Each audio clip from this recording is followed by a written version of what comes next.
ഹജ്ജ് ഉംറ യാത്രകൾക്ക്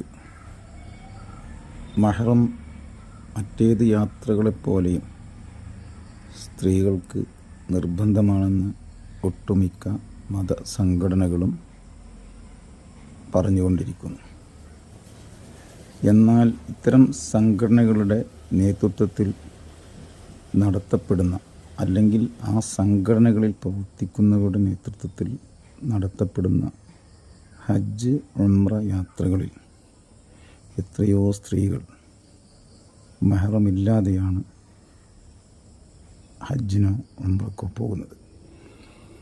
ഇതിലെ വൈരുദ്ധ്യമാണ് മനസ്സിലാകാത്തത്. സ്വന്തം പാർട്ടികളിൽപ്പെട്ട, അതും പണ്ഡിതന്മാരുടെ നേതൃത്വത്തിൽ നടത്തപ്പെടുന്ന ഇത്തരം ഹജ്ജ് ഉംറ യാത്രകളെക്കുറിച്ച് കണ്ണ് ചിമ്മുകയാണോ ഈ സംഘടന നേതാക്കളെന്ന് തോന്നിപ്പോകുന്നു.